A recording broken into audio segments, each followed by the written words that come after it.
Dear children, welcome to the second lesson of our Sunday school. I praise and thank God for all of you. The lesson for today is titled as I Believe in God. Before we begin, let us lift to the Lord in prayer. Lord, our Heavenly Father, we seek your mercy as we begin this class. We thank you, Lord, for all the grace and mercies that you have showered upon each and every one of us. Heavenly Father, let your name be defined through our lives and make us the living examples who will glorify thy name. Amen.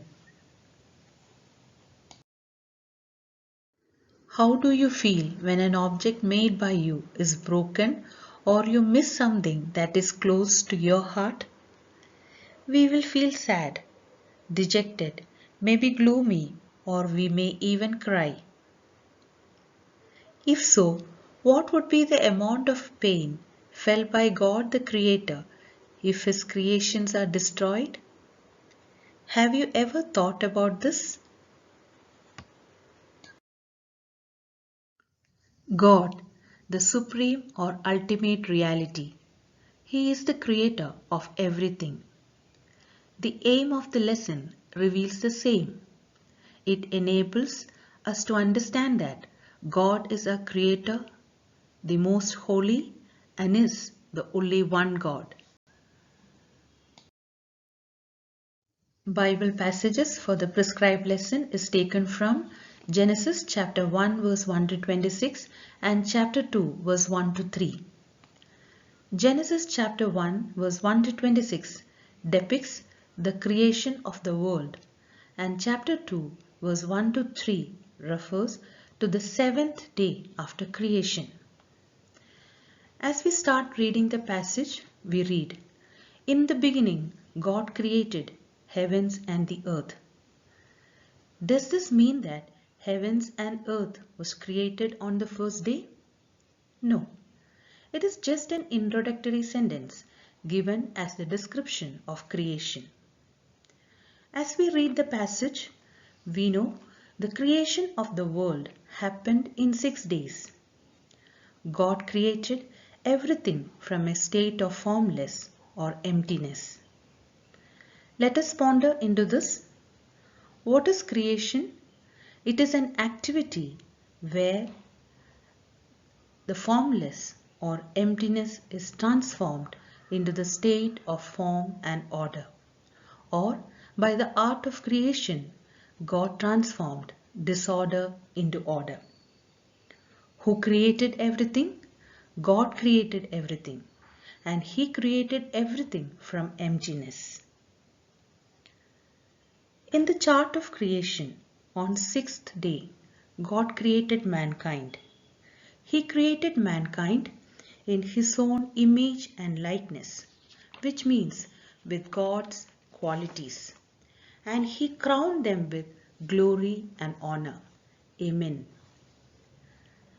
When we scroll down to chapter 2, the passage reflects, "Seventh day He rested from all His work.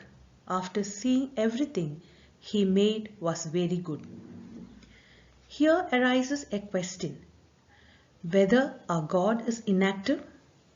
No, our God is ever active. Here what we need to imbibe is God changed the direction of His activity. Reference John chapter 5 verse 17. So dear children, here we have a God, the Creator, who made everything from emptiness and is ever active.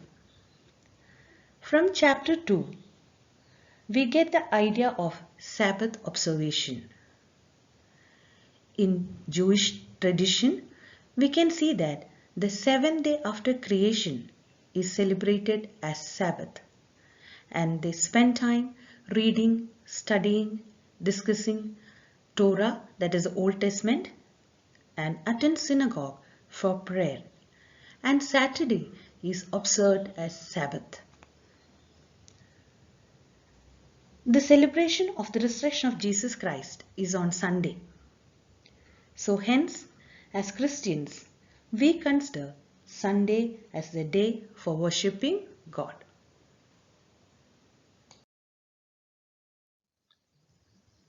God is the creator. To know God, we need faith. What is faith? Faith is a confidence in what we hope for and assurance about what we do not see. Hebrews chapter 11 verse 1.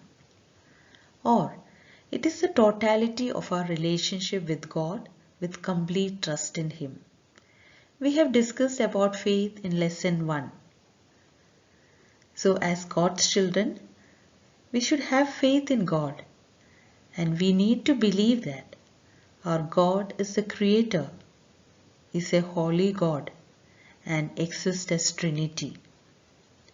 Moreover, to know our God, we need to discern God's distinctive qualities, God's nature and desire, and the different names with which we call upon Him. Let us know our God. We believe in one true God, the Father Almighty, the maker of heaven and earth. What is this? It is our declaration of faith, Nicene Creed, that we repeat on every Sunday during our worship. What is the meaning of this declaration? This means that we believe in one true God who created everything, or God is the creator. Does He continue His creation? Of course, yes. How? Through us, by the inspiration of Holy Spirit. Secondly, knowing our God as a holy God. Holiness means separatedness, and God's holiness refers to the qualities of God like righteousness, forgiveness, and love. In 1 Peter chapter 1:16 says, God is different from us as He is holy. And why we should be holy? Because God is holy and God created us in His own likeness and image with God's qualities. God's holiness is well revealed in the 10 Commandments as we read in Exodus chapter 20 verse 3 to 17. When we look into the book of Matthew, it is well summarized by Jesus Christ as, "You shall love the Lord your God with all your heart and with all your soul and with all your mind, and love your neighbor as you love yourself."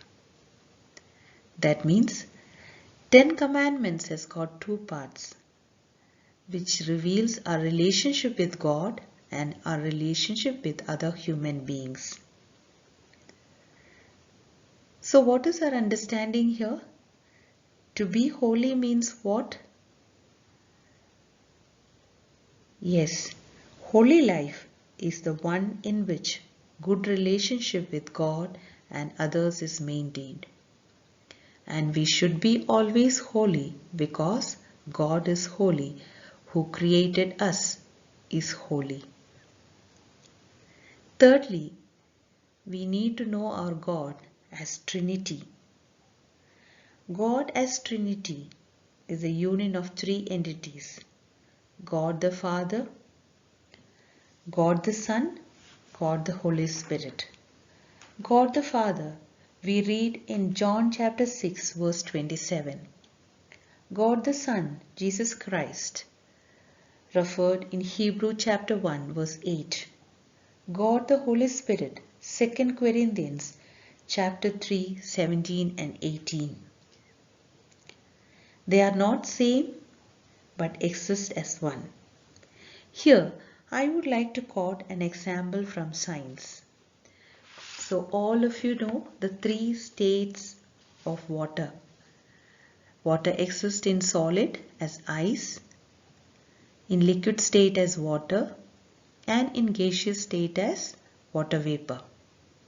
And one molecule of each state contains the composition of 2 atoms of hydrogen and 1 atom of oxygen. So when we write the formula of water, we write it as H2O, whether it is in solid state, liquid state or gaseous state. Same way, all the three entities, God the Father, God the Son, God the Holy Spirit, perform in union as one, united in essence and in mission. So Trinity is the individuality of God.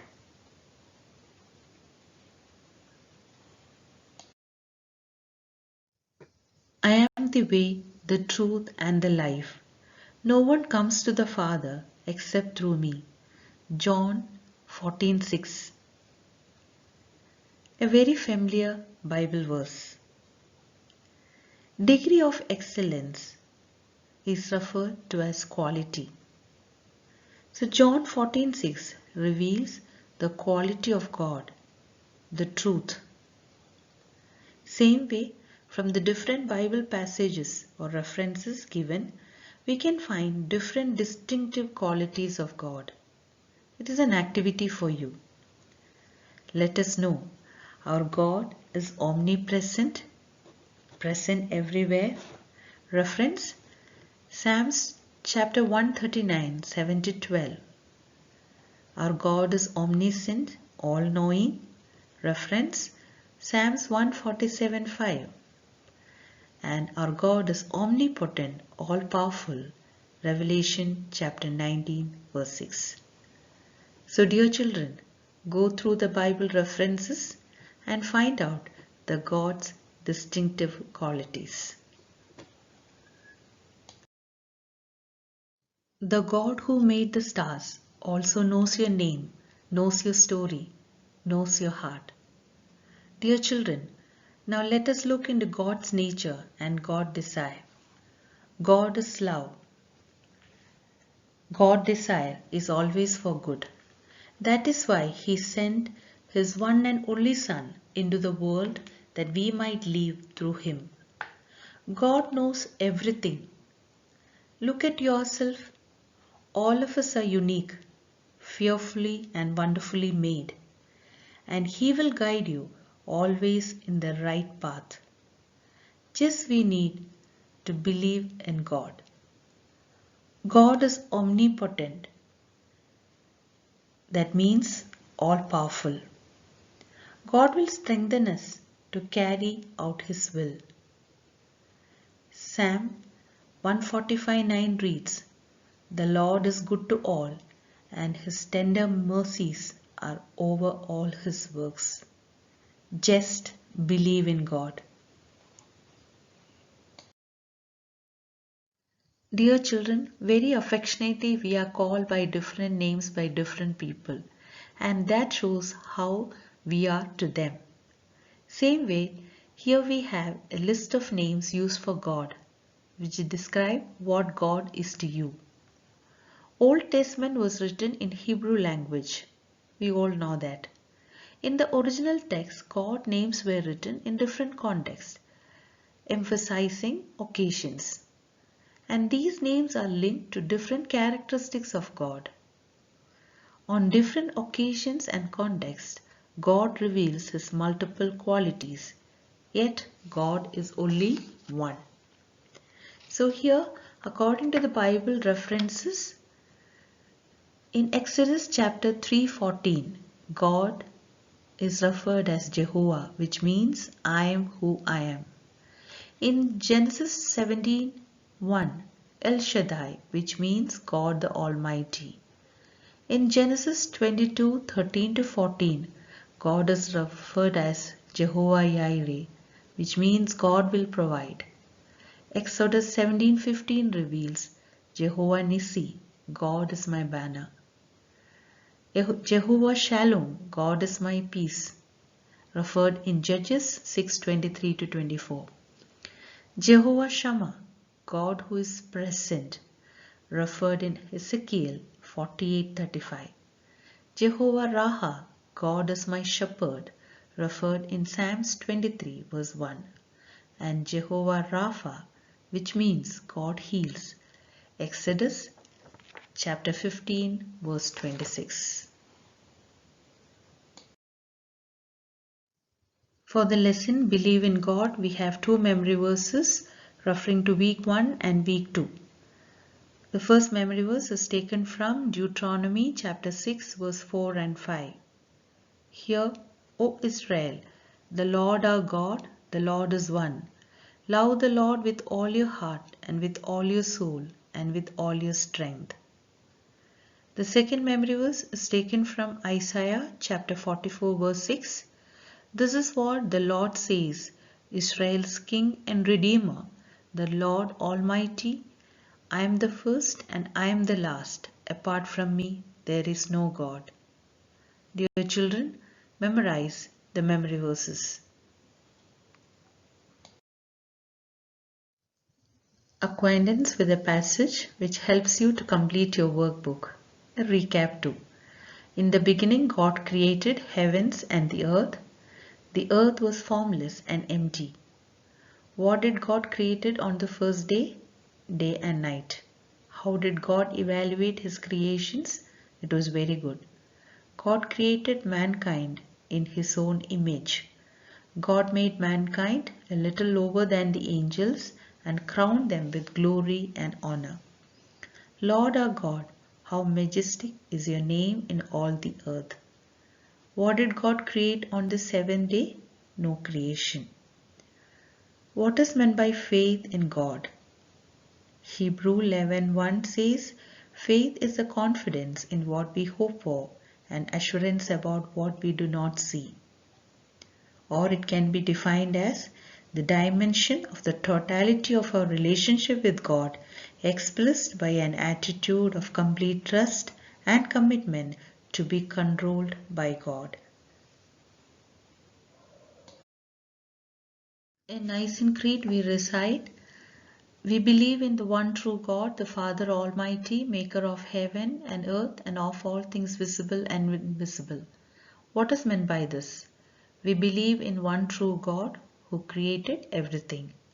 How does God continue the creation?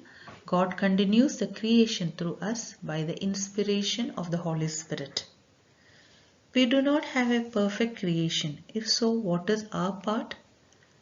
The Bible emphasizes that God is the creator.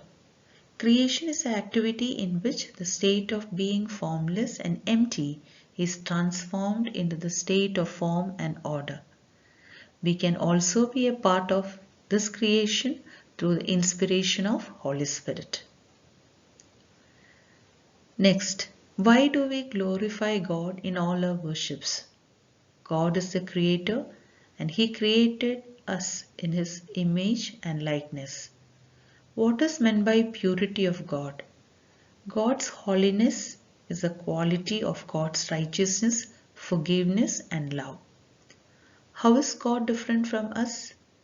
God is holy. In 1 Peter chapter 1 verse 16 it says, since it is written, you shall be holy for I am holy. Why should we be holy?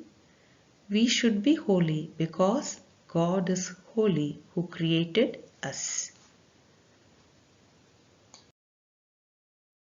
Dear children, as we have discussed, God's holiness is referred to in the Ten Commandments.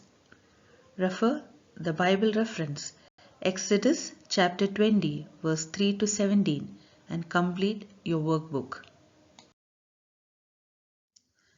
Let's wind up our class with a word of prayer. Let us pray. Thank you, God, the Creator, for creating us in your likeness and image and crowning us with thy glory and honor. Heavenly Father, let us all remain as examples by imbibing the qualities of righteousness, forgiveness, and love. Almighty God, protect each and every one of us under the shadow of your mighty wings and be with each one of us. All these we ask in your precious name. Amen.